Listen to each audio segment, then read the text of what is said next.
Assalamualaikum warahmatullahi wabarakatuh. Perkenalkan, nama saya Siti Hardianti Saida. Di sini saya akan mempresentasikan sebuah kedudukan bahasa Indonesia sebagai bahasa nasional dan bahasa negara. Kedudukan bahasa Indonesia sebagai bahasa negara dan bahasa nasional. Kedudukan bahasa Indonesia sebagai bahasa negara dan bahasa nasional sangat penting dalam konteks identitas dan pemersatu bangsa.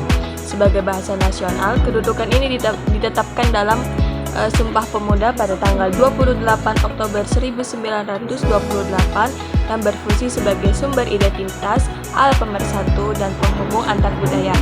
Kedudukan ini diatur dalam Undang-Undang Dasar 1945 pada pasal 36, yaitu menjadikannya bahasa resmi untuk administrasi, pendidikan, dan komunikasi pemerintah. Berikut ada perbedaan antara bahasa nasional dan dengan bahasa negara.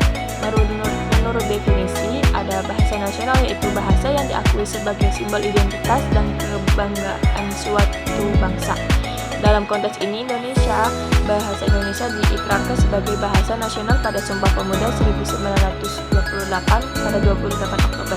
Bahasa nasional berfungsi sebagai alat pemersatu berbagai suku, bangsa, dan budaya di Indonesia. Berikutnya ada bahasa negara.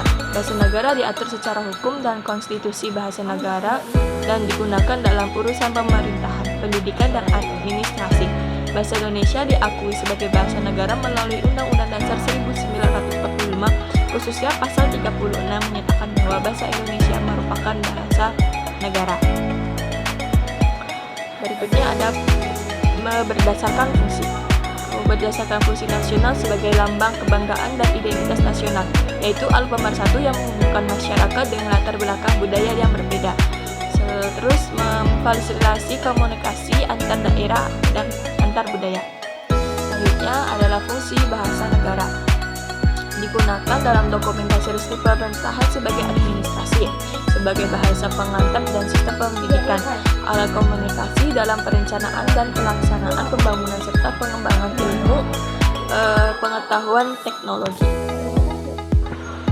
Berikutnya ada tantangan, peluang, dan strategi yang dihadapi bahasa Indonesia sebagai bahasa negara.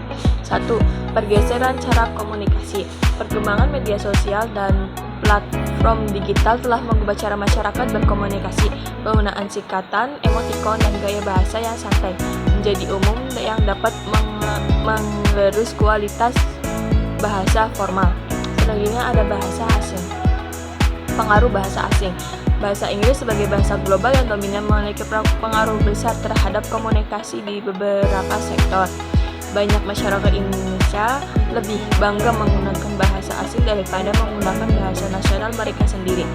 Ketiga, munculnya bahasa gaul. Di kalangan remaja, penggunaan bahasa gaul semakin meningkat.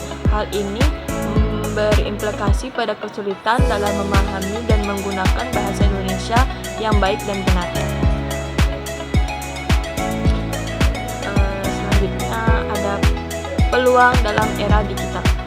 Meskipun ada tantangan, era digital juga menawarkan peluang untuk memperkuat posisi bahasa Indonesia. Akses global melalui internet memungkinkan penyebaran budaya dan pengetahuan Indonesia ke masyarakat internasional. Dengan memanfaatkan teknologi baru seperti aplikasi pembelajaran interaktif, bahasa Indonesia dapat diajarkan dengan cara lebih menarik dan sesuai dengan kebutuhan pengguna.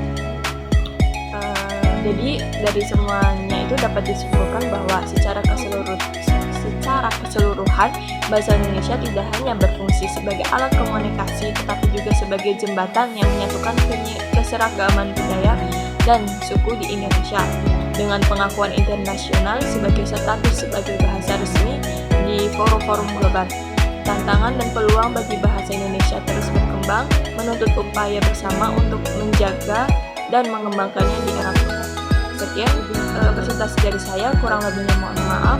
Wassalamualaikum warahmatullahi wabarakatuh.